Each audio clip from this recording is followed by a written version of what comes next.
Okay, we are live on YouTube. And we're up on our site. All righty. Good evening, everyone. Hope you had a wonderful weekend. It was certainly a busy weekend in the city, certainly in Queens yesterday. The party's still going on. I think that's why some of the chairs were late because of Queens Pride. But happy Monday, good evening, and welcome to a very special board meeting and land use public hearing. Tonight, we will hear from the Department of City Planning on their zoning text amendment, City of Yes for carbon neutrality. Each member of the Borough Board will decide to vote tonight in favor or against the citywide zoning text amendment. This hearing is taking place virtually. However, if you're unable to attend, you may submit testimony. Oh, actually, I'll come back to that. If you do wish to provide testimony, you can sign up at www.queensbp.org/land use for further instructions. Once again, you can go to www.queensbp.org/land use for further instructions. If you are attending our public hearing, please contact our planning staff to sign up for public speaking time if you have not already done so. Please note your opportunity to speak will follow those who are pre-registered. Written testimony is welcome from those who are unable to testify. All written testimony must be received by 5 p.m. on June 30th and may be submitted by email to planning2@queensbp.org, planning the number 2@queensbp.org, or by conventional mail sent to the office of the Queens Borough President at 120-55 Queens Boulevard, room 226, Kew Gardens, New York, 11424. Vicky, our planning director, will please now call the calendar item and introduce our presenters. ULURP number N230113ZRY. The applicant is NYC Department of City Planning for citywide consideration. Tonight's presenter is Niles Klingel, Senior Planner within the Zoning Division of City Planning. You may begin your presentation. Thank you very much, Vicky. Thanks very much, Borough President, and everyone for having me here this evening. Very excited to talk about our proposal, City of Yes for carbon neutrality. Just pulling up my screen really quick. Everyone can see my screen all right? Great. So very much looking forward to talking to you about this. I see some familiar faces. We've been out doing community engagement and public review throughout this process. So I know I've personally been able to attend some of the community board, full board meetings, land use committee meetings. And so I apologize to those for whom some of this might be a little bit duplicative. I will try to keep it quick and concise, and look forward to all of your thoughtful questions at the end of the presentation. Just going to, sorry, one second.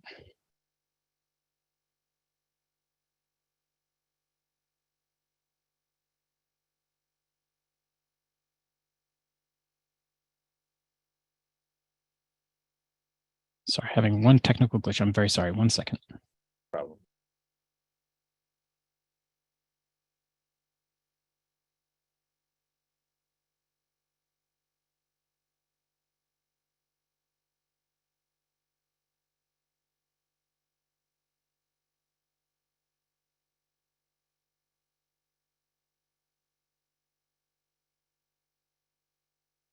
All right. Can everyone see my screen now? Yes, sir. All right. Thank you so much for your patience. Sorry about that. Just want to give a quick overview of City of Yes, broadly speaking. City of Yes for carbon neutrality is the first of 3 projects that the Department of City Planning is introducing as part of Mayor Adams' broader City of Yes initiative, which charges agencies to take a hard look at outdated regulations, holding New Yorkers back and from investing in their homes, businesses, and the city overall. 2 other initiatives that are coming later this summer, economic opportunity and housing opportunity, will begin more public engagement later this summer. And I just want to emphasize that they are distinct, independent proposals. And to avoid inundating community members during the public review process, we didn't release all 3 at the same time. We are staggering them over the course of the next year, into next year. And City of Yes for carbon neutrality is the first out of the gate. And one of the reasons for that is that we've been researching sustainability related issues for several years at the department. Since Zone Green, a text amendment in 2012 that I'll talk a little bit about in a few slides. And with this foundation in place, we feel that we are ready to advance this work first. Additionally, many of the elements of this proposal are urgently needed, delivering zoning relief to home and building owners who are trying to undertake smart retrofit projects to cut energy costs and help the environment, but are prevented from doing so because of zoning. Finally, City of Yes is not the last word on sustainability. I think in the course of the conversation this evening, we'll touch on a number of topics that relate to decarbonization and how the department can take those up to further the city's climate goals. Not everything will be in carbon neutrality. Some elements will be in economic opportunity and housing opportunity. Those are both opportunities to continue climate-centric planning in all of our work going forward. With that in mind, though, I do want to quickly frame the conversation tonight about carbon neutrality. Why are we talking about carbon neutrality? It's important to emphasize that we are in a climate emergency and that climate emergency is caused primarily by human-made greenhouse gas emissions. Carbon dioxide is the primary of those greenhouse gases, and it's mostly generated through human activities, specifically the combustion of fossil fuels like diesel, gasoline, natural gas, and home heating oil. In 2016, the world community joined together to sign the Paris Agreement, which is a vision to curtail human greenhouse gas emissions in order to limit overall global warming to 2 degrees Celsius or no more, and thus prevent further environmental damage associated with climate change. And here in New York City, we've been implementing this vision outlined in the Paris Agreement through an umbrella of a number of initiatives under the umbrella of achieving carbon neutrality by 2050, also known as 80 by 50 for short. 80 by 50 takes the shape of achieving carbon neutrality. And so I just want to kind of level set here. What are we talking about, at least at the Department of City Planning, when we're talking about carbon neutrality? What does that mean? What is a carbon neutral city? First, it's a city where we've reduced our overall energy needs. So I just want to underscore this. This is key. Reducing energy needs across the city dramatically over the course of the next several decades till 2050 is essential to meeting our carbon neutral goals. The second is that it's a city where we've cleaned the grid. So we've ensured that the source of our electricity is 100% renewably based. And third, it's a city where we've electrified all of the buildings and vehicles and ensured that any other energy needs that we have as a city are powered by that clean grid. Looking on the right here at this chart from the New York City roadmap to 80 by 50, you can see that buildings, the building stock, unique to New York City, perhaps nationwide, because we're generally a pretty efficient group in New York, our building stock is the biggest source of our greenhouse gas emissions here in the city. And obviously zoning plays a key role in regulating the building stock, and that's why we're here talking to you tonight. When it comes to our research that we are building on that I mentioned before, we are really building on a strong foundation. So in 2012, the department released Zone Green, which was the first sweeping overhaul of our city's zoning regulations to support a wide range of things like rooftop wind and solar. It was the first time we outlined where electric vehicle charging as a use is allowed in the city. But it could have gone further. And in particular, you can think of this effort that we are currently engaged in as an opportunity to revisit these now 10 or 11-year-old provisions in light of a lot of the things that have come since. And that includes the Paris Agreement, that includes the roadmap to 80 by 50 and the specific focus on decarbonization. It includes a lot of the feedback we've heard from practitioners in the form here on the slide of the Zone Greener report from the Urban Green Council, among other practitioner feedback we've gotten on how Zone Green could work better and go farther. It's also a chance to update it in light of the legal landscape changes, including the Climate Mobilization Act at the city level, the CLCPA at the state level. And it's also a chance to really become ambitious in terms of looking at our zoning and making it work better for people in light of the fact that, and including here the IPCC's frequent reports, sobering reports, that unless we do more and get a lot more ambitious as a city and a global civilization, we are at risk of missing this climate opportunity to avert disaster down the road. So with all that in mind, the department's put together all of its research from the past several years, its engagement and outreach since Mayor Adams announced this initiative last spring into City of Yes for Carbon Neutrality, an opportunity to respond to this climate crisis by removing zoning impediments to urgent retrofitting work such as adding solar panels, energy storage, and electric vehicles. Development of this proposal, as I just mentioned, began in March when Mayor Adams announced his vision for a City of Yes. Since then, we've conducted extensive outreach, and in particular with practitioners and other subject matter experts to help us ensure that this proposal will be helpful to those who are trying to add solar, EV chargers, or heat pumps to their homes or businesses. Now, DCP is sometimes criticized for not sharing enough information about what we're working on until it's in the public review process. But to make good on our promise to do better, I'm happy to report that this is not the first time that we're presenting to the community on what we're working on as part of this initiative. We've held 4 open to the public info sessions on this research. 2 of those were last October, fall 2022, and 2 were more recently in March of this year before referral. Our chair, Dan Grodnick, invited all community board chairs and encouraged them to share the public link information with their boards. And these were opportunities to share the most up-to-date information we had about the proposal as we were developing it. Also in March, we partnered with the Urban Green Council, who are recognized leaders in climate work in New York City, to convene a group of technical and policy experts to review an initial draft of this proposal to ensure and to validate that the climate goals we were trying to support are correct, as well as verifying the solutions we're putting forward as part of this zoning text amendment. That's led to our referral now in April by the City Planning Commission and the beginning of the public review process, which I'll outline at the end of the presentation. So along the way, as we've been developing this over the last year, we've asked experts, nonprofit leaders, advocates, what do you need to help you achieve your climate goals? And amongst all the things that you need to support that effort, recognizing that it's multifaceted, how has zoning of all things gotten in your way, or potentially how could it help? Meeting the challenge of our climate crisis is a massive undertaking. And through our engagement over the last year, we've identified a number of ways that zoning can help support this effort. So tonight, I'll quickly go over the 4 key goals that we're looking to support, and then the 17 specific technical zoning changes we've identified here at the department to help achieve those goals.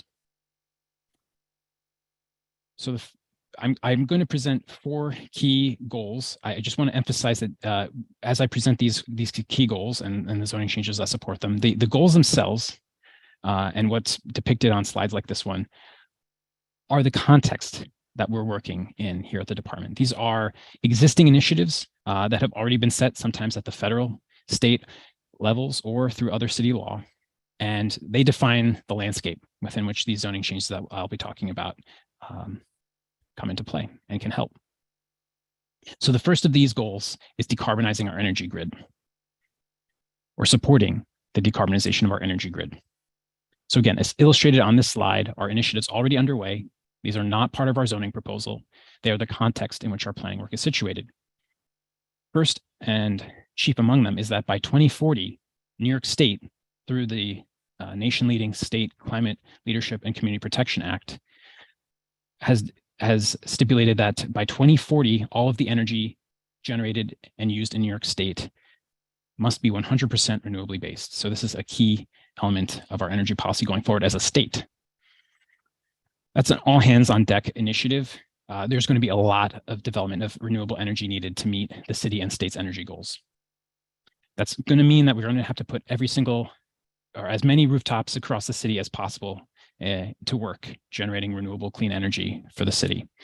And on that front, since 2016, the city has established an ambitious goal of 1,000 megawatts of rooftop solar installed across the city. And to date, we're only about a third of the way there. So all of the solar panels that have been installed throughout history to today, some estimates have us between 300 and 400 megawatts. That means that we have basically 8 years to essentially triple the amount of rooftop solar across the city. It's a very ambitious rollout of solar and very little time to do it. To utilize the energy from offshore wind, as well as from rooftop solar and other local generated energy, the energy grid itself, the distribution network, will have to become a lot smarter and more decentralized, with resources spread throughout the city instead of limited to utility sites and outlying areas. And to support this smarter, more decentralized grid, we will need to rely on energy storage, which is essentially large batteries, which will act as the glue holding this grid together. So with that context set, I'm just going to go through some 5 of the specific zoning changes that we've identified to support this broader goal of decarbonizing the energy grid. This plays out at the building scale in a number of ways. The first is that we can take a fresh look at our rooftop zoning allowances to ensure that there aren't any limitations holding back our solar goals. For example, in many districts, there are current limits in the zoning on the amount of the rooftop that can be covered by solar canopies. This proposal will update those rules to ensure that a roof can be completely covered by solar. Second, we need to take a similar approach with our parking lots. The city has about 8,000 or more acres of open parking areas, and we need to ensure that zoning is always updated to allow solar canopies over parking lots. Third, if you want to generate clean energy for utility customers elsewhere in your neighborhood through things such as the Community Solar Program, which was recently enabled by state legislation and utility regulations, zoning considers that activity a commercial use. That's a problem in residence districts where commercial uses are not allowed technically. But we need to recognize that there are large residential campuses, hospitals, schools, houses of worship, colleges, all located in residence districts, and many of which have large areas available where the community facility would like to support our clean energy goals and provide energy to community solar programs. But they're not able to because of zoning, because that is technically a commercial use that is disallowed in a residence district. Zoning needs to be updated to allow for this. Fourth, we'll need to ensure that safe FDNY and DOB reviewed storage facilities are located where they're needed most to support the energy grid of the future. Energy storage is currently not allowed in residence districts where customers need access to clean and renewable energy. Zoning needs to be updated to add specific rules for energy storage and help facilitate its rollout across the city. And finally, fairly straightforward piece of this proposal is onshore wind, which faces a problem today in that zoning limits heights for onshore wind without providing any sort of relief valve. So specifically, onshore wind faces strict limits in today's zoning without a relief valve for sites where greater heights may be appropriate. The zoning proposal will create a new tool that can be used by future applicants to submit onshore wind facilities for a public review process with the City Planning Commission. I want to emphasize, to be clear, this proposal itself that's before the board tonight does not change height restrictions or use allowances for wind turbines. It merely creates a tool by which applicants can file in the future for public review of site-specific applications. Zooming back out again to decarbonization goals more broadly, the second goal that the department's seeking to support with this proposal relates to eliminating fossil fuels from the 1 million+ existing buildings across the city, almost all of which will be around in 2050 when we need to have achieved carbon neutrality. Now, as you remember from that chart before, these buildings are by far the biggest sources of carbon dioxide emissions in the city and need to improve. And in order to do that, we'll need to retrofit virtually every single building across the city to retire over time, over decades, oil or gas-powered furnaces and boilers, and replace them with new, highly electric systems, as well as improve the efficiency of the exterior walls, windows, and roofs of these buildings to keep heat and cool inside. It's important to note here in this context two key pieces of legislation passed by the City Council in 2019 and 2021. The first relates to large buildings, which are defined as 25,000 square feet or larger. And for these buildings, Local Law 97 will begin to impose fines on buildings that do not cut their carbon emissions. Fines will begin in 2025 based on performance over the course of 2024 and will increase through 2050. Second, Local Law 154 requires that all newly constructed buildings are electrified from the get-go. So fossil fuel-based equipment will no longer be allowed in new construction, and that's important to know for planning considerations going forward, as well as this proposal. So within that context, again, none of those elements are things that are part of the zoning application that's before the board tonight, but three particular zoning changes that we have identified that could support those existing initiatives and efforts are outlined here on the screen. The first relates to zoning allowances for mechanical equipment on top of rooftops. So first, zoning can accommodate the increased need for outdoor equipment, such as heat pumps in particular, which cannot be located in building basements or cellars because they need to be located with access to the exterior atmosphere. To be located above the zoning height limit, on building rooftops. So by getting zoning out of the way for this type of clean, renewable equipment, we'll be giving homeowners, architects, and engineers greater flexibility to navigate their best path forward towards electrification. Second, zoning needs to ensure that where someone is trying to add thicker insulation, or even in some cases for large buildings, reclad the building by removing an old facade and replacing it with a new efficient one, that they don't run into zoning obstacles that prevent them from undertaking the project. And thirdly, we need to update an existing incentive. So this incentive is part of Zone Green dating back to 2012 that allows for wall thickness deductions. It awards a small amount of additional floor area for better than code buildings. So these are buildings that exceed energy code. And we need to update this incentive to recognize the fact that energy code in the last 10 years has gotten a lot better and ensure that this incentive continues to do what it needs to do in supporting the development of the next generation of high quality, high performance buildings. Finally, I just want to talk about cost. We recognize that the efforts to decarbonize, which are efforts that are not just limited to New York City, by the way, they are statewide, nationwide, and global, really, are going to be difficult and not free. There are, however, billions of dollars at the federal, state, and city level that have been set aside to support it. And here in New York City, we have an excellent program, the New York City Accelerator, run out of the Mayor's Office of Climate and Environmental Justice, that can help home and business owners connect with technical and financial support. Before starting a project, everyone is encouraged to give a call to New York City Accelerator to understand what financial opportunities are available for the particular projects you're contemplating.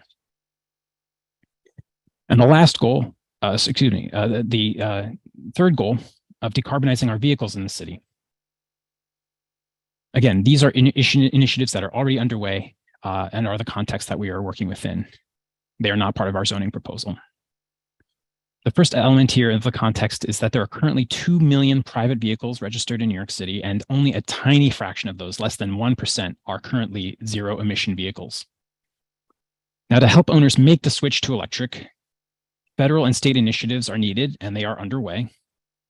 But one key issue that zoning does touch on is where can you park and charge your electric vehicle? Addressing this need will be key to helping New Yorkers make the switch from internal combustion to electric vehicles. We also know at the department that there is going to be a vastly increased need for charging in the coming years. This is because at the state level, New York State has indicated that all new vehicles sold within the state beginning in 2035 will need to be zero emission vehicles. This is in line with what other states across the nation have started doing.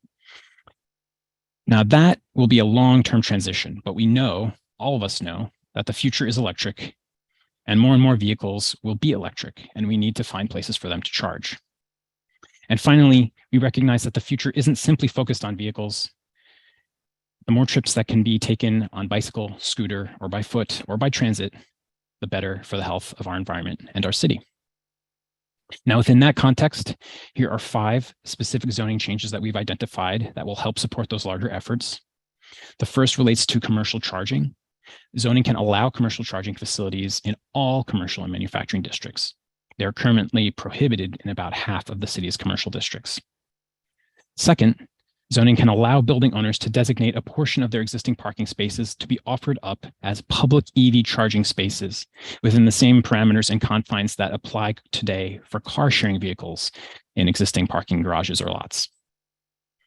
Third, zoning can allow for more flexible use of public parking garages, public parking lots, and commercial accessory parking facilities, so accessory to office buildings or retail stores, by allowing car rental, car sharing, commercial vehicle storage, and public EV charging within those facilities as well. Fourth, zoning can expand rules that currently only apply in Manhattan, as well as a few other limited locations outside of Manhattan, that recognize the unique technology associated with automated parking facilities to be available to everyone citywide. By making these rules have citywide applicability, it will make it possible to align zoning requirements with this technology where buildings where designers want to specify automated parking facilities, which are important because they reduce the amount of material used, the embodied carbon associated with that material, and as well as idling times for vehicles. Fifth, and finally, zoning can be updated. We can update our parking rules to acknowledge the need for public bicycle parking and allow bike parking facilities in commercial districts. Finally, our last goal relates to reducing our city's stormwater and solid waste streams and helping eliminate the carbon emissions associated with both of those waste streams. First, we can reduce stormwater runoff by promoting greater permeability on site. This means less water flowing to energy-intensive treatment plants. Second, we can reduce the energy associated with hauling and processing garbage by reducing the amount. And that is because up to 45% of the waste stream is organic material that doesn't need to go to landfill and can be reused within the city. Thirdly, we can reduce the carbon emissions associated with our food by promoting more local food production on our city's rooftops. Within that context, 4 specific zoning changes we've identified as part of this proposal are as follows. First, we can clarify zoning's paving rules to ensure that permeable paving types, which allow water to infiltrate into the soil right where it falls, are always allowed wherever zoning has paving requirements. Second, we can update our zoning's street tree requirements to allow for new high-performance tree bed types such as connected tree beds and rain gardens.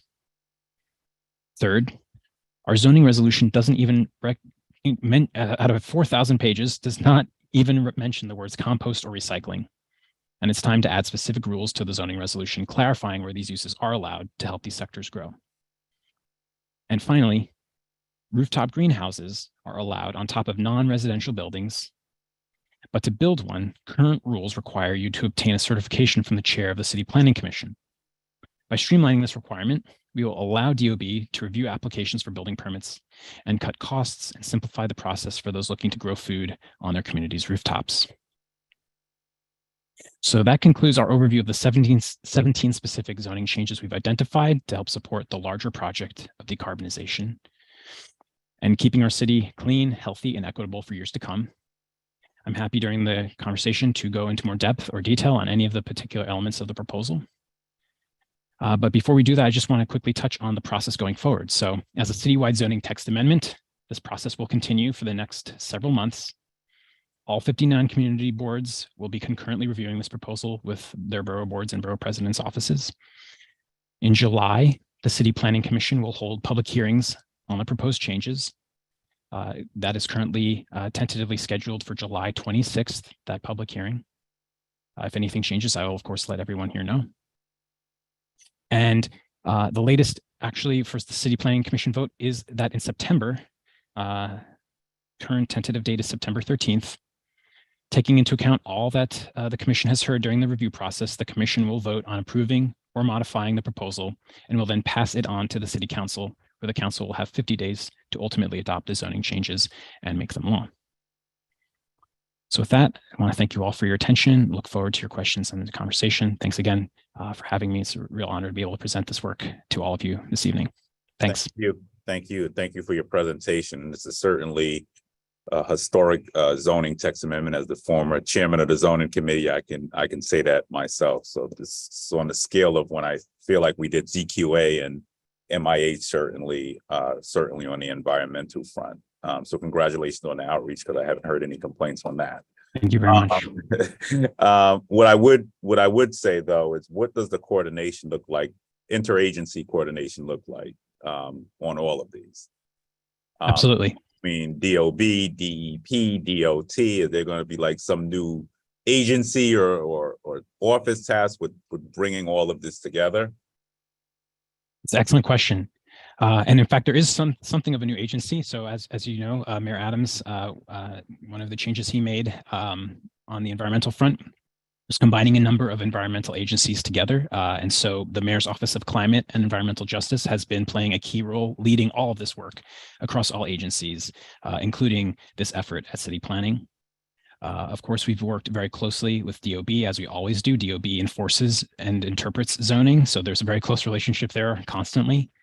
And you mentioned DEP, and the Chief Climate Officer of the city, or Commissioner Agarwal of DEP is the Commissioner of DEP and has played a key role in coordinating these efforts with that agency as well. So we've worked very closely with FDNY, Landmarks, HPD, and a wide range of agencies whom I'm now reluctant to leave out, but we've had quite a bit of coordination on this effort and how it dovetails with other decarbonization efforts that they're undertaking as well.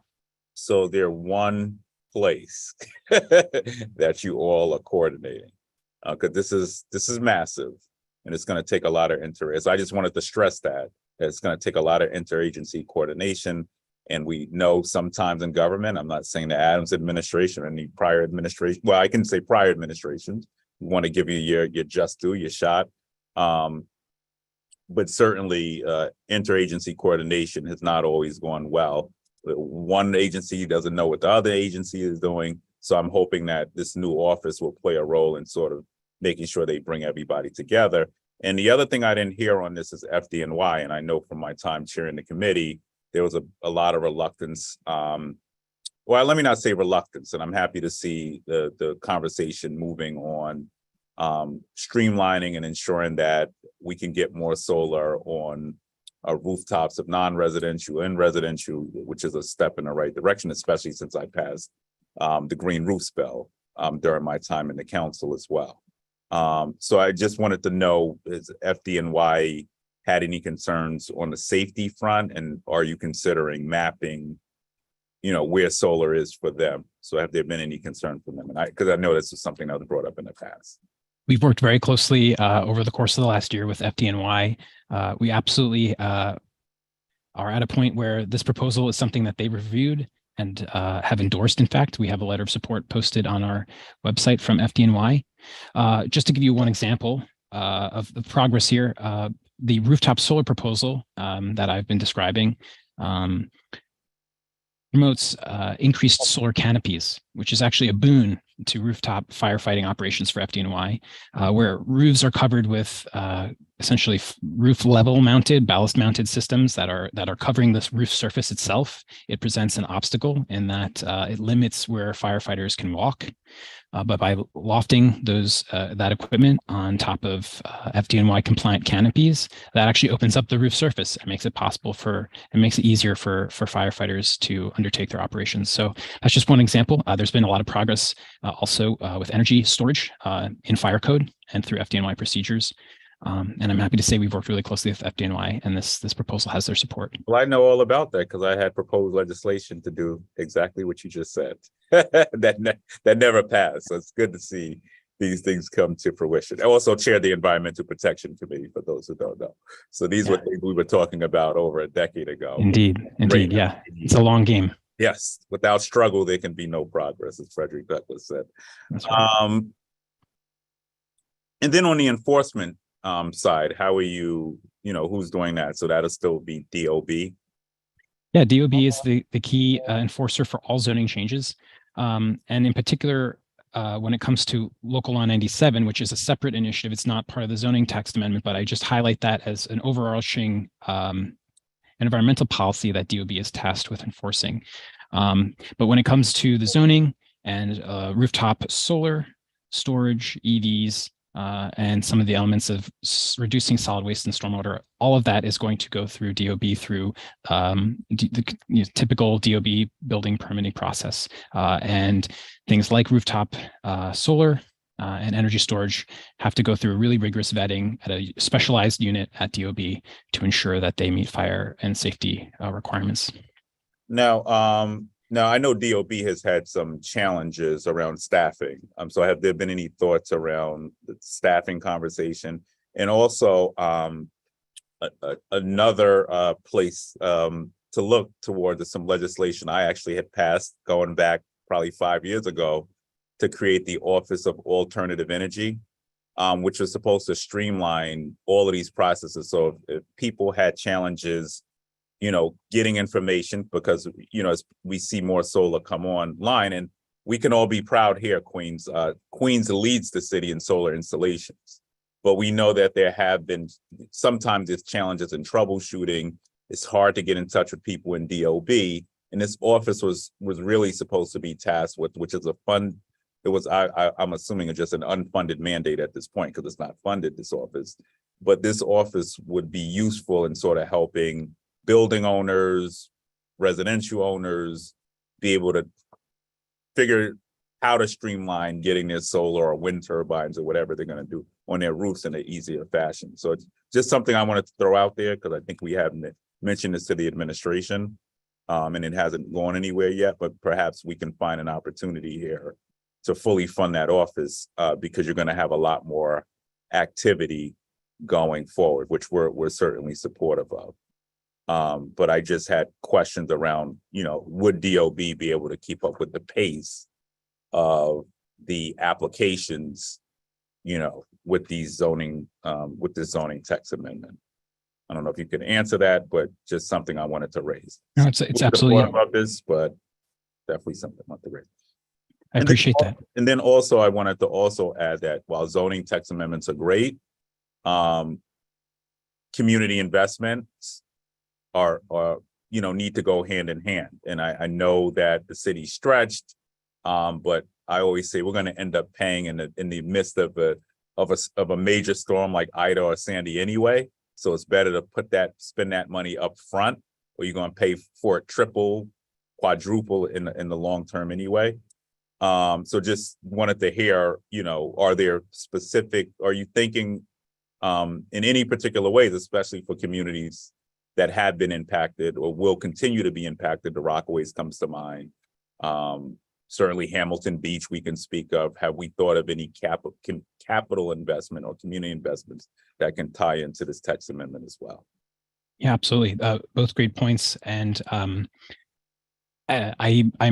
ill-suited to speak about staffing at DOB, but it is something that I know that there has been a lot of improvement on. I'm very happy to take back and share with Mayor's office, your request about the Office of Alternative Energy. On the community investment front, there is a lot going on in that space. Somewhat hard for me as a zoner and planner to keep up with, especially in the middle of a citywide text amendment. But there is so much happening, whether that's the investments that are made possible through the state's recent passage at the state level recently of the Environmental Bond Act, all the way through to announced around Earth Day this year, the public solar initiative between the mayor and the comptroller, which will identify, at least in this first phase, and hopefully this is a program that we'll see expanded over time in iterations, but in this first phase, identifying 3,000 low-income households and supporting their energy needs by facilitating and paying for the installation of rooftop solar in those homes. So that's an example of the types of initiatives that are going on more broadly at the city level. There are quite a few of them, and many of them are highlighted in Plan NYC. For folks who are trying to figure out how to navigate all that, I just want to reassure them, you don't need to go it alone. You don't need to try to keep a PDF of where's all the different funding sources.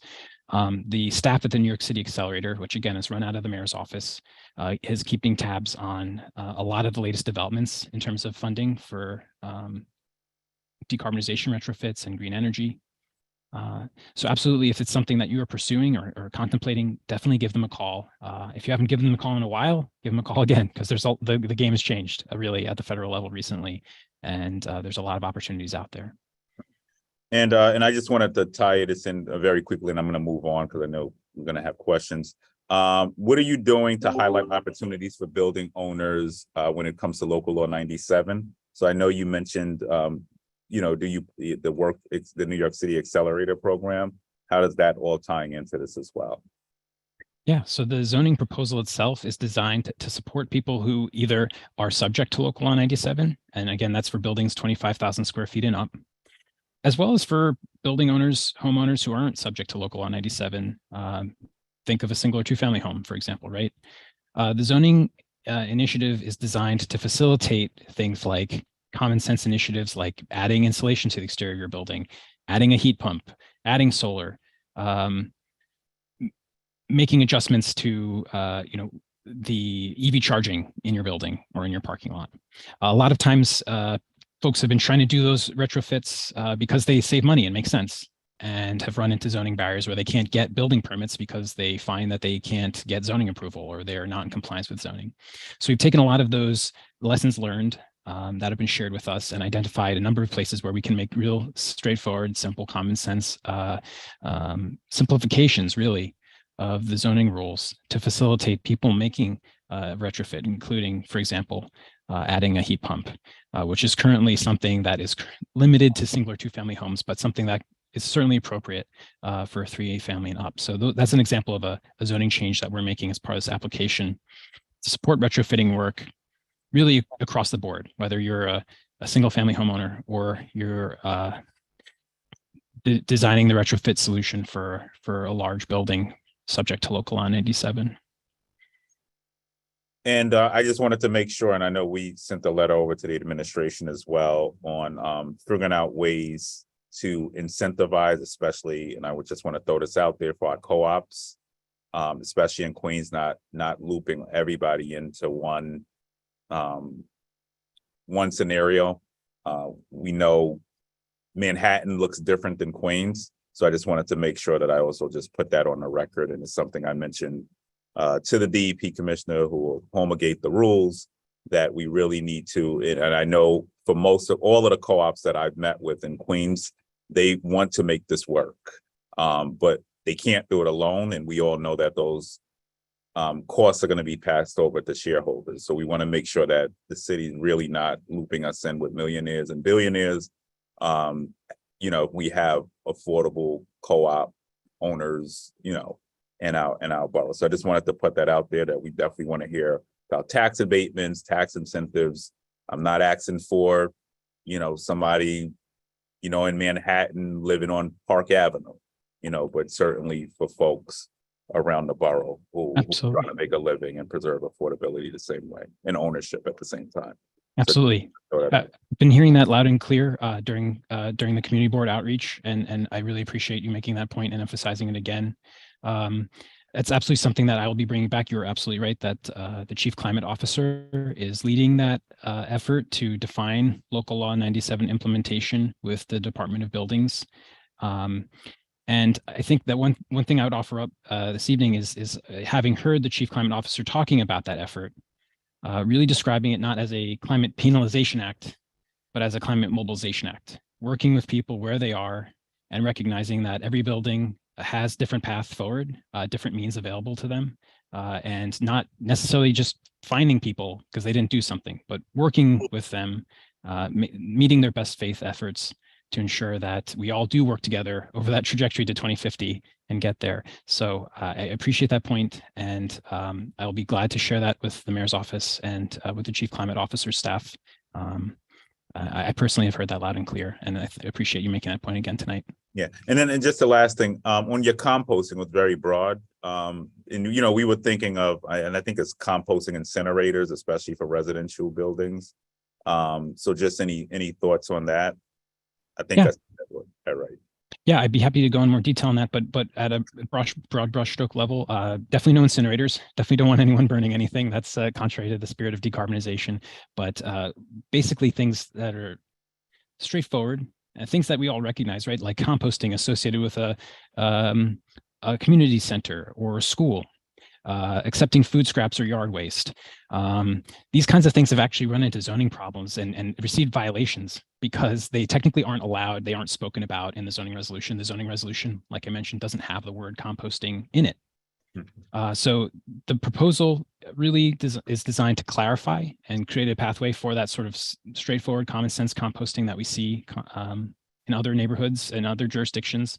Make sure that people who are doing things that make a lot of sense, like collecting food scraps and yard waste and composting it, don't run into zoning violations because of that. So that is defined in the proposal as an accessory use within certain criteria.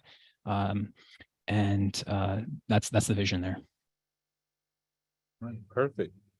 All right, I had a lot of questions. So I will now turn it over to my staff members to run the Q&A. Thank you very much, Borough President. Really appreciate it. Thank you, and I do support this initiative. But we'll have some things we definitely want to put in the recommendations, but we have to move with a sense of urgency. Absolutely, please do. We're all ears on how to make the proposal better. Yep. Thank you. All righty, thank you. Okay, first up, we have CB3 Chair Frank Taylor. Okay, yes, hello, everyone. I'll start by saying I think this is a great initiative, but there are problems to it, as our illustrious BP went through his lightning round with the gentleman. The problem we have with it at CP3 is that it is cost absorbent. And it seems like all the cost is going to the homeowners or the condo owners. I've sat with several condo owners this week and last week, actually, and their co-ops are like $45,000 coming to them for them to pay. And no one else is absorbing this cost. There needs to be some type of subsidy put there. The loan, when you call these numbers, they tell you, oh, we'll give you the loan. But that adds another $500 to $750 a month to someone who really can't afford that. You know, and then if they can afford it, why should it all be on them? We went through the same thing with the generators, and everybody's in favor of that, but who's absorbing that 100% cost? It shouldn't be that way. I mean, we're all taxpayers. We all, you know, do what we can for everyone else. But when it comes down to something like this, it should be subsidized in some way so that a person can afford it and not be looking at fines and, you know, all this other stuff in order to get everything through. Everything else was covered by the BP, so I won't delay. I see other people with questions, but thank you. Thank you very much, Frank. And you know, it's when it comes to local law 97 and its impact on co-ops, I absolutely hear you, and I think that that's a crucial thing for me to take back and relay to the mayor's office. It is a separate initiative, but I recognize that all these things are interconnected, and it's key to have a holistic solution. If the co-ops you've been speaking with haven't been in touch with the accelerator, then I really highly recommend that. It's really essential, and they can help connect folks not just to low interest financing, but also to other things like tax abatements, income tax rebates, and grants as well, that are all available depending on eligibility criteria. But those are all things that are available that can help cover the cost of these things. And again, I also would emphasize that this is a long-term project. And I think that the point that the Chief Climate Officer has been making about Climate Mobilization Act, not Climate Penalty Act, is this idea, this vision that, you know,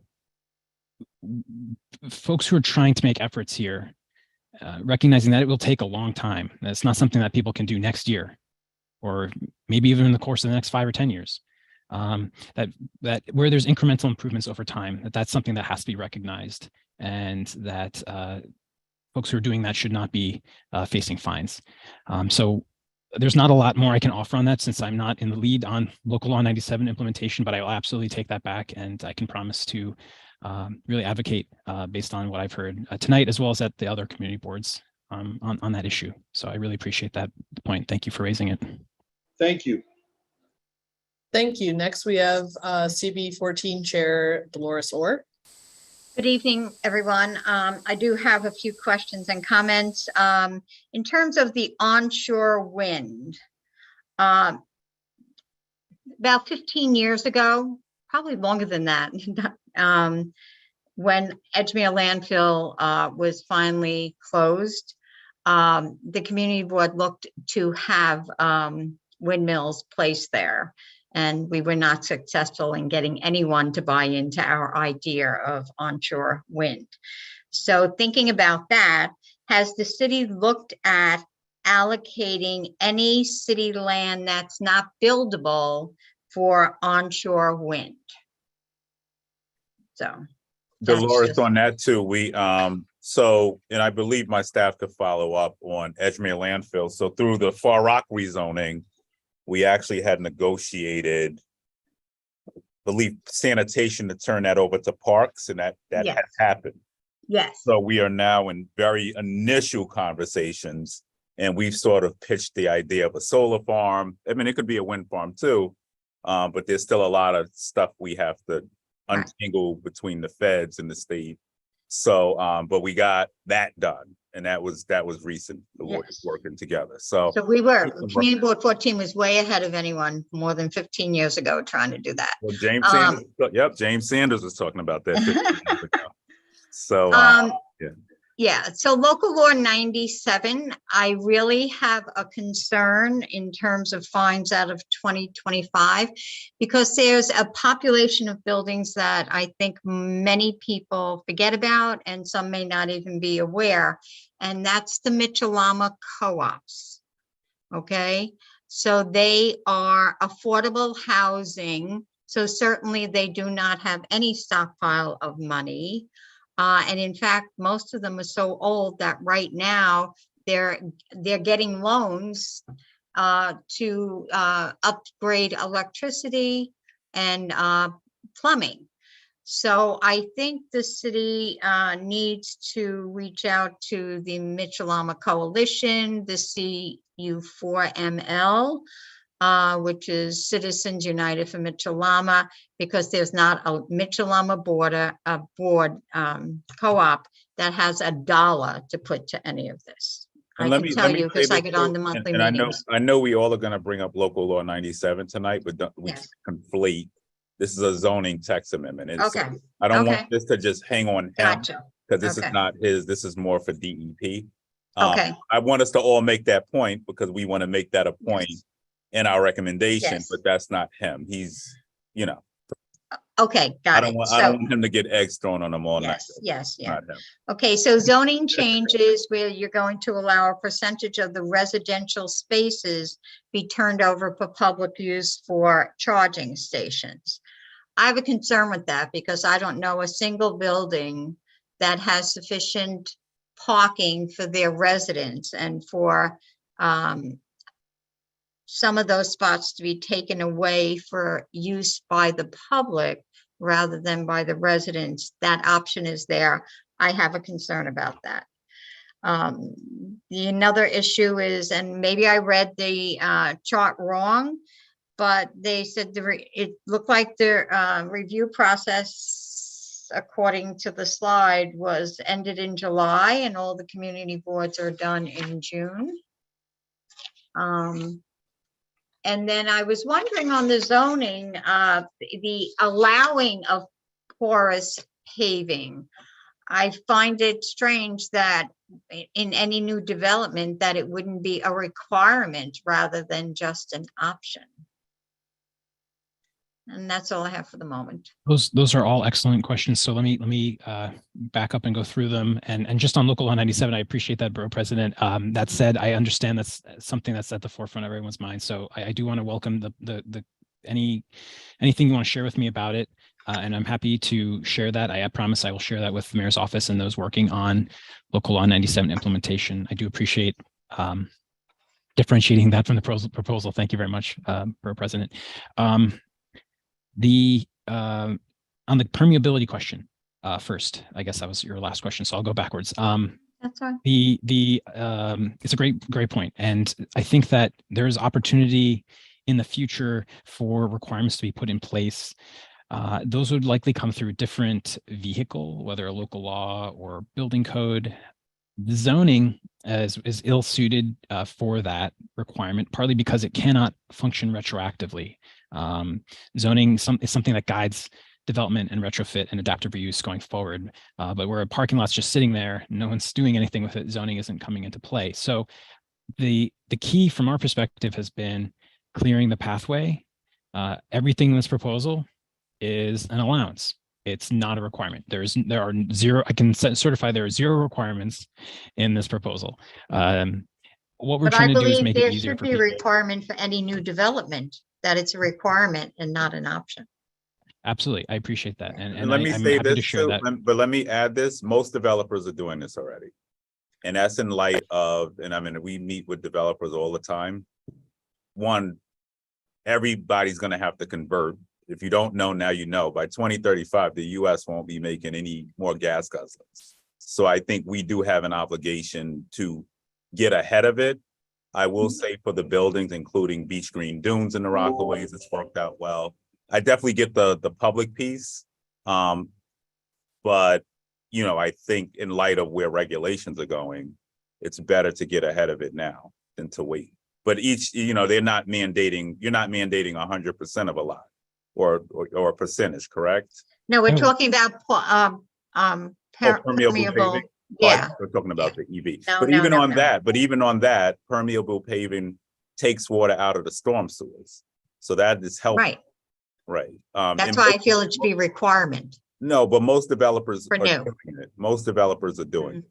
Most developers, if they have it like that, they're doing it. So I would suggest if we can, you know, address stormwater overflow, that, you know, we do that. And I'm not here to say that this is a perfect plan, but on permeable paving, it's a great thing. I appreciate that. And Dolores, I completely hear you that, you know, the city should go further. I think for the reasons I outlined, the zoning resolution itself might not be the best place to put a requirement for permeable paving, but I think that that's something that with this proposal in place and ensuring that zoning allows for more permeable paving, that will open up both elective use of permeable paving by homeowners, you know, even single family homeowners, all the way up through, you know, large apartment developers, and then a move towards requiring through local law or other you know, building code or another vehicle is something that could happen in the future. On the EV charger sharing element of the proposal, and I think I have a slide here I can pull up. Actually, let me take your question about the public review process first. So you were asking about the timeline here. So I just want to make sure address that question. So yes, the public review process began April 24th. It technically ends July 3rd in terms of the 60-day community board review period, the formal community board review period. But keeping that in mind, the City Planning Commission will be voting likely in early September. That's also not the last word there. That is something that will then move to the city council, where the council and the borough president, of course, can speak very well to this, but hold hearings and consider further changes beyond what the City Planning Commission's approved. The public hearing is scheduled for or is tentatively scheduled for July 26th. Nothing will occur in August, and we can continue as a department, just sort of informally receiving resolutions and other input, testimony, all the way up until the City Planning Commission's vote, which again is tentatively September 13th. So there's, you know, hopefully an extensive period of time here where we can get feedback and input. I don't know if that allays your concern, but I just wanted to offer that up. Not really, because we're not meeting in the summer. The community boards don't meet in the summer. So, okay, thank you. And just really quickly want to go through the parking sharing allowance. So I'm just pulling that slide up really quickly.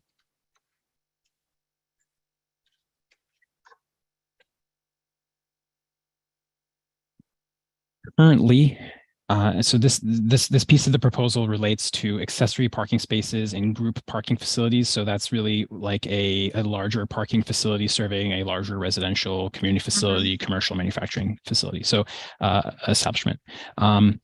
There are currently rules that allow, in most cases, up to 5 or 20% of the spaces, instead of being occupied by accessory parking spaces, to be occupied by car share vehicles.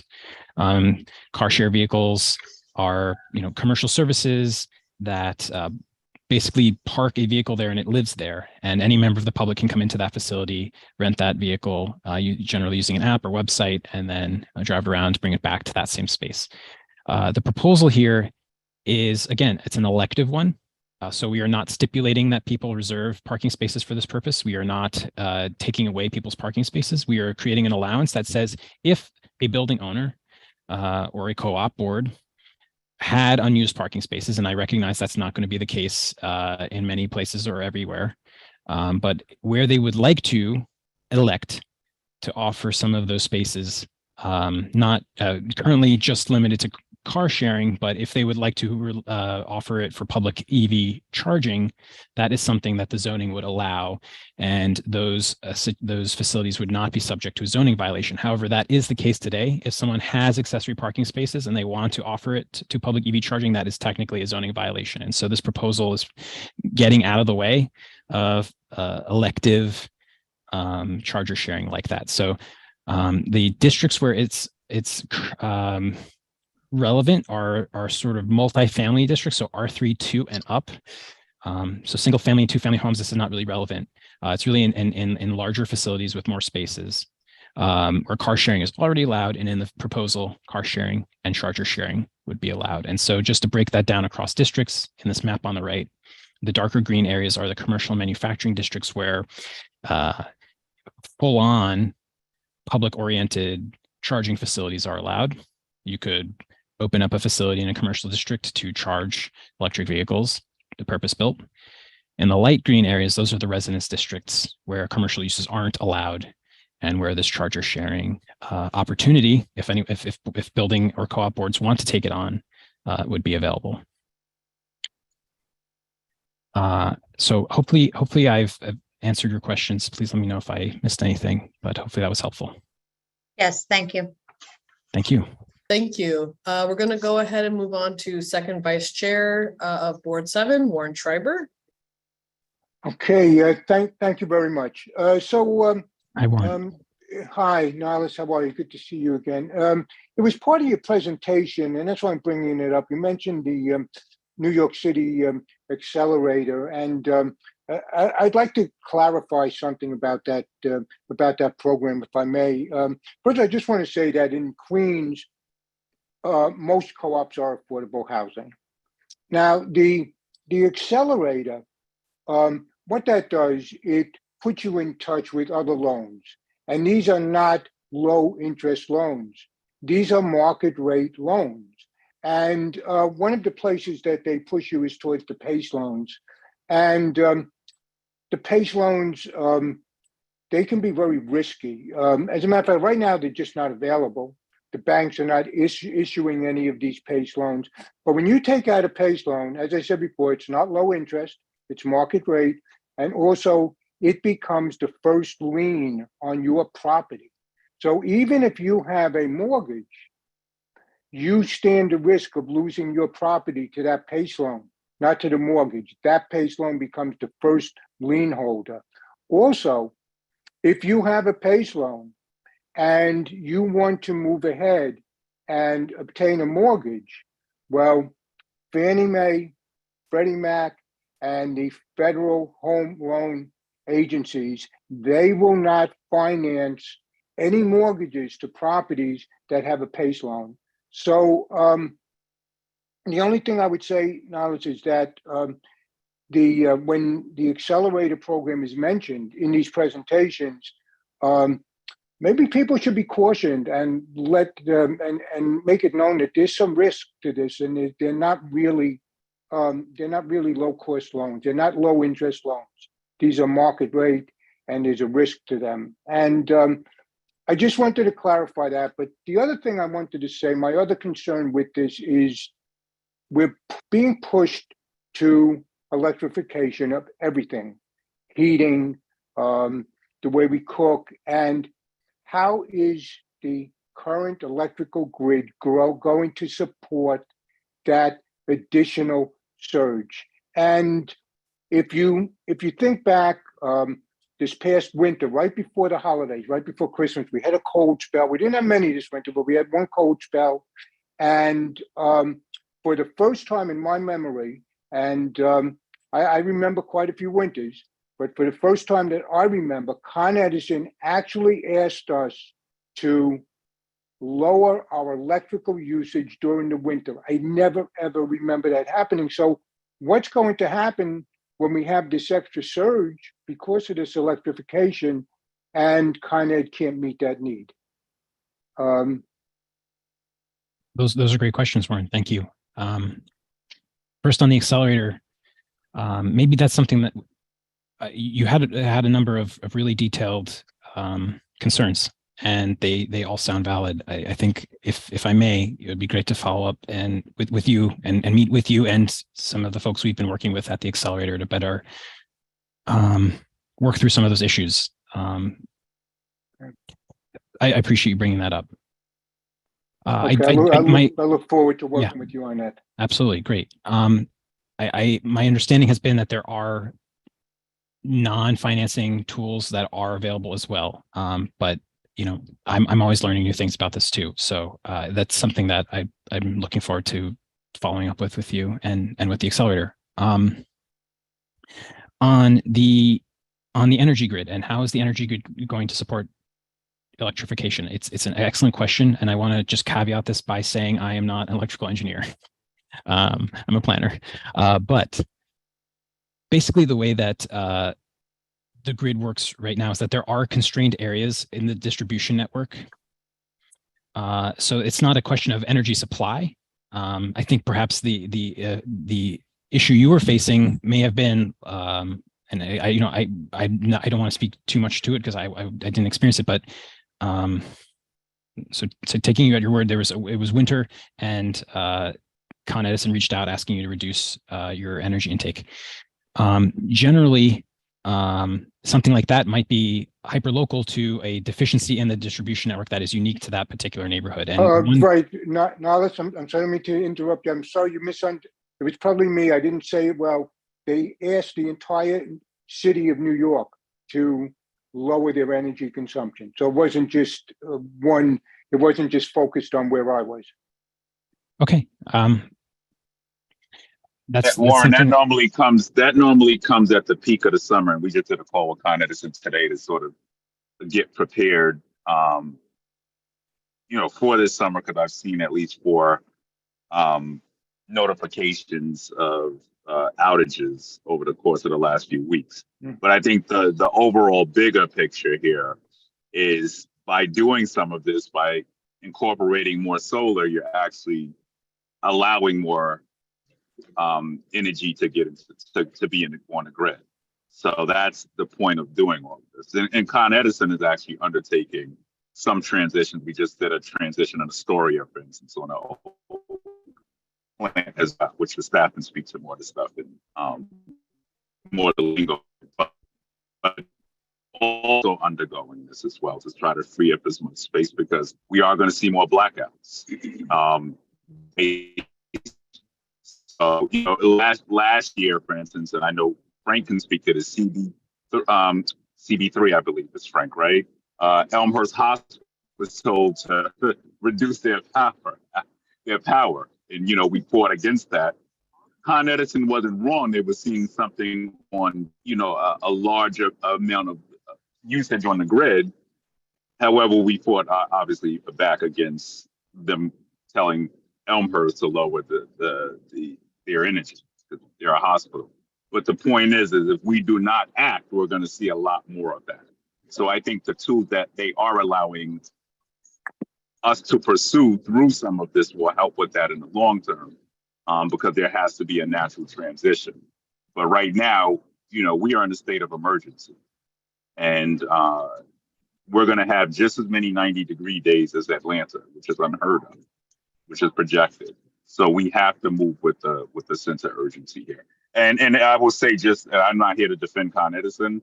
There were some unique circumstances surrounding some of the outages we certainly saw this year, but we are seeing more energy usage across the borough, right? Everybody has an iPhone, an iPad, and they're leaving everything plugged in. Then you add on those 6 air conditioners people have in their homes as well. So we do have a lot more work on our side as humans to do here. Onus is on us as well. Unplug. I was using a joke earlier. My father used to make us unplug the clock when we sleep, because he said, "You can't tell time in your sleep." Right? That's a Chris Rock joke. But the point is we are seeing more usage now. So I don't want to put that on them, but I would say that some of the strategies being utilized here, which is why we're touting solar panels, right? That all helps to take that pressure off of the grid. So we don't have to have this discussion in the summer of you need to lower your voltage, in this part of Queens or that part of Okay, thank you, That was Borough a conversation President. we had earlier with Con Edison, trying to be proactive. Okay, thank you. Thank you both, Borough President and Alice. Thank you both. Thank you very much, Warren. And you had nothing to say on Local Law 97? Well, I spoke about the accelerator program. All right, That's good. Okay, yep. Mhm. And I and did. Warren also raised some really good points about local law 97 at the CB7 Land Use Committee, which I think we had last week, right, Warren? So those were all, yeah. or maybe 2 weeks ago, but those are all noted and I've shared them around the city. So I really appreciate those comments. Okay, thank you. Great. Next we'll have third vice chair, Mary Maggio. Hi, thank you very much for your time and your presentation. And I'm going to go a little backwards here. I agree with Warren and everybody else. I'm the president of a 930 unit co-op, which I solar paneled. But let me start with the most obvious. We have private homes in my neighborhood who the little patch of grass in their driveway is now asphalt or cement. Why are those homes allowed to do that? That's the most obvious place to start, because it's not going to add cost. You're ripping up the cement, and it shouldn't be allowed. They shouldn't be able to refinance or sell with that issue there. That's number one. I solar paneled, and when I reached out to do everything after I jumped hoops and everything, Con Ed said, wait a minute, we have to upgrade the infrastructure. I live right across the street from Queens College. So though I tried to be proactive, it took off 6 years off my project. That's that there. Now your car sharing thing, they just put two spots off of a one-way street in my co-op to put car sharing when I have the college. And I'm going to say, why doesn't the city put it where all these trailers are parked that are inconveniencing our community? Put your charging stations there. You'll solve where one trailer parks, you could have 6 cars charging. You guys could do that right within your own self there. And everything else I concur with my prior board members and Warren from the President's Council. And, oh, one other thing. Thank you, Borough President, for your explanation on affordable housing. I'm also a board member on the Council of New York City Co-ops and Condos, and we feel that there are homeowners in Manhattan, Brooklyn, and the Bronx that want to maintain affordability while working with the city as well in these very proactive things to save our environment. And that's it. Good evening. Sorry, I speak for Queens. But I know love you them. do. I know you do. I know you do. But I just want to bring that out because, you know, we're trying to work together to maintain affordability. Yep. You're right.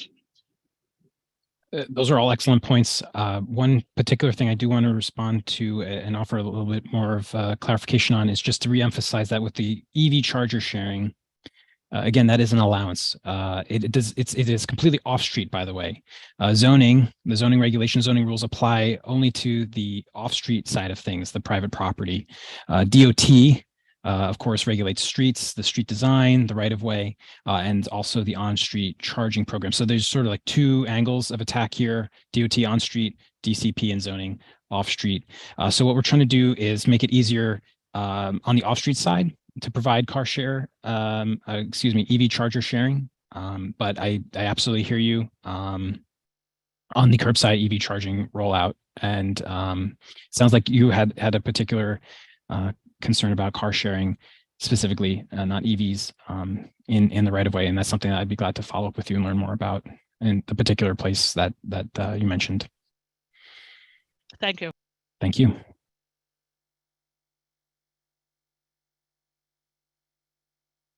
Okay, next we have Chair Betty Brayton of Board 10. Thank you very much. I won't be long. I agree with what Warren said and what Mary Maggio said. In terms of this proposal, Community Board 10's Land Use Committee and our full board has had the presentation. Conceptually, we agree with it. It is the right thing to do, and it is something we have to do. But the problem comes into how do we actually do it? You know, we're going to end up with a city particularly here in Queens, where it's 1 and 2 family homeowners and our condos and co-ops that are going to bear the brunt of the financial responsibility to do this. And we're going to end up with totally non-affordable housing all across our borough. There have to be, along with this, and this I understand, it's a zoning proposal, but the city has also got to develop the means to make this affordable for people. And it can't be, as Warren indicated, by loans. We're going to increase the debt load on homeowners to the point where nobody's going to be able to pay for where they live. So I want to make that point. We have to do both sides of it. I was chuckling to myself a little bit when the map of, where the car charges could go in a district. When I looked at where my area is geographically, the only place you can put them is in my most flood-prone area. I don't think electrical car chargers is going to work too well after they're sitting in salt water. So we got a long way to go to make this work, is what I'm trying to say. Thank you very much, City Planning, for the work that you've done on this. It's a good body of work. But now how do we get there? Thank you. Thank you, Betty. And I completely agree. Absolutely. Okay, and then we have the last question from Board 11 Chair Paul Benedetto. Hello, thank you. Take down my hand. That's still there. I'll do it later. Well, thanks for the great presentation. I like all the work that you've put into it. We do need to change. I have solar on my ceiling right now, on my roof. They just inspected it today, so in a few days it'll be up and running.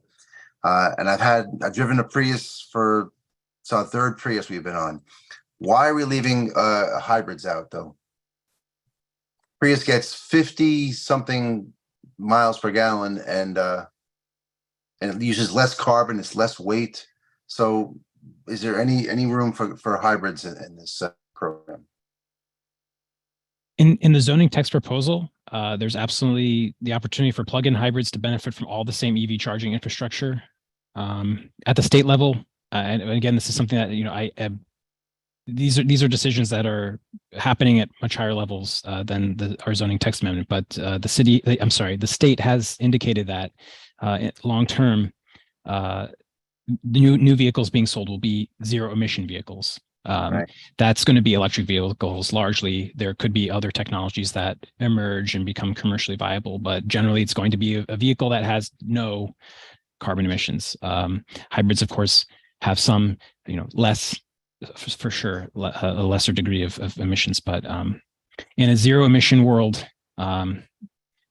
which is what the state is defining as the vision going forward, that is a challenge. Right. So when it comes to the zoning text proposal and offering up greater EV charging infrastructure, that's absolutely something that can benefit plug-in hybrids. I think Toyota just came out with a plug-in hybrid version of the Prius. So hopefully for your fourth Prius, it'll be able to take advantage of that allowance. Yeah, I did mean to say a plug-in hybrid. Thank you. And then with the windmills, does that also apply to residential?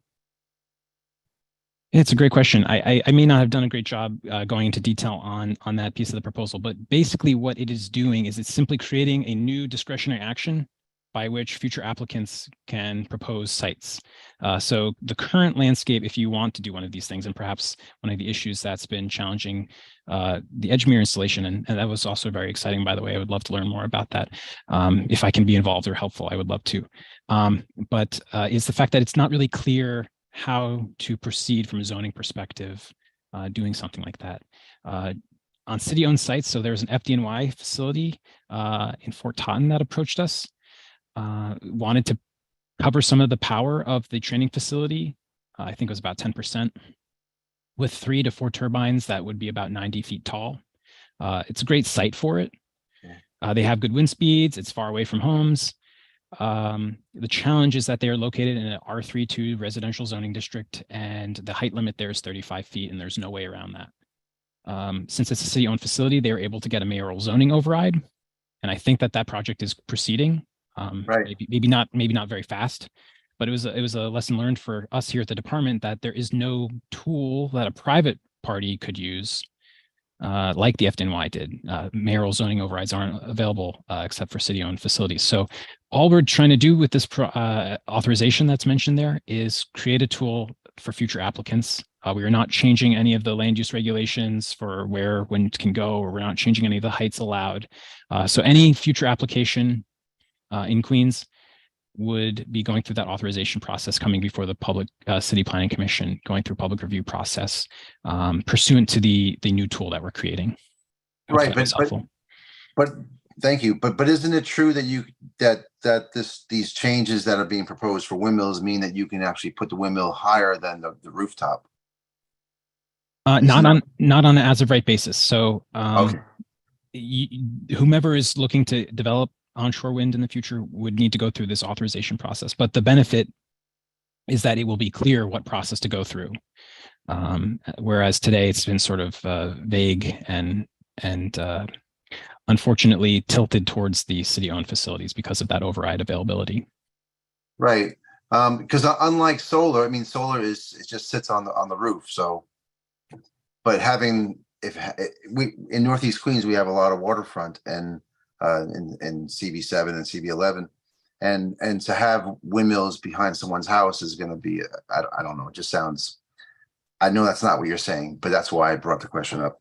And then the last thing I would just mention, because someone else, this isn't really a question, but someone mentioned earlier about permeability, about there's a bunch of properties in CB11 where people pave, like someone said before, they pave over the front yard and they have their cars parked there. Besides looking really tacky, it's supposed to be permeable, and the DOB has a really difficult time enforcing it.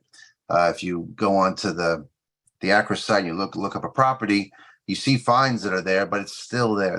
So I just want to say that when you go forward and you're doing these things, you know, the DOB has a hard time, nothing against the DOB, but they have a hard time in general just enforcing what's already on the books. So you gotta, if you really want to have results out of it, you gotta find maybe a better way to enforce such things.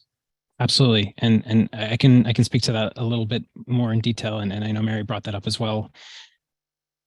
The current zoning rules don't allow you to do that. And I think you all seem to know that. You're not allowed to pave over your front yard. One of the reasons that is difficult to enforce is because zoning, like I mentioned earlier, when it comes to retroactive requirements, zoning is very ill-suited for things that are already built and then going back and applying regulations over them. So those permeable paving requirements, the front yard planting requirements that are already in effect and prevent the entire front yard from being paved only apply to a certain group of buildings, I think moving from 2008 forward. And it's very hard for buildings prior to 2008, because that is when that rule came into effect. It is very hard to regulate those pre-2008 buildings from a zoning perspective. Then, as you said, there's still the enforcement problem for buildings that do have to follow those rules. Sometimes they go ahead and just pave the thing anyway, and DOB does go out and issue violations, and ultimately those need to be resolved before a building permit could be issued or the home could change hands. But I know that's not very satisfying, and I think that's one of the reasons that we at the department are really learning from examples like that and trying to tread carefully when imposing new requirements, that where we impose new requirements as a city, that they are through the best vehicle to achieve that outcome. And I don't think that when it comes to requiring permeable paving, requiring, by the way, specifically, or requiring green spaces to remain unpaved in old buildings that predate the zoning rule, that zoning is ill-suited to that. And it's something that is absolutely something that we'll continue to advocate for and identify opportunities for in other legislation, other codes that have a better capacity to regulate that. But I really appreciate both of you bringing that example up, and it's sort of a great example of a lesson learned for us at the department. Thank you. Thank you. Okay, last call for questions or comments. If not, I just want to say these are all extremely thoughtful questions. really appreciate everyone's concerns that they raised. And I'm looking forward to sharing everything that you brought with the team here at City Planning, as well as the Chief Climate Officer staff and also the Mayor's Office of Climate and Environmental Justice. So thank you, everyone. Thank you. Thank you for your thorough presentation. And you made it digestible, which is pretty Trying. It's hard for zoning, as you know from your past experience, but it's hard. Thank you. All right, thank you. Well, I want to thank everyone for your testimony, questions, and comments. We will hold a vote with the Borough Board at a later date on the zoning text amendment. Please stay tuned for the meeting date and time. I didn't want to rush it tonight because I know we had a lot of things we wanted to get through tonight. We want to make sure this recommendation is thorough and that we incorporate much as what we discussed today with the chairs. So with that being said, I want to thank everyone for coming out tonight. And please don't go on vacation yet, because we're going to call you for a vote on this. But we're going to do this before July 3rd, I can tell you that. And we'll try to not do this July 1st either. So look out for that date and time from Maricel and staff. With that being said, thank you all. Queens represents the best. Queens is leading us into the future here. I'm at the Botanical Gardens now, which is a leader in this space. I was a leader in this space many years ago, many decades ago. So thank you all for coming out, and look forward to seeing you at the next meeting. All right. Thank you all. Thank you. Good night. God bless. All right. Thank you. Good night. Everyone. All right. Thank you, Thank Mr. you. BP.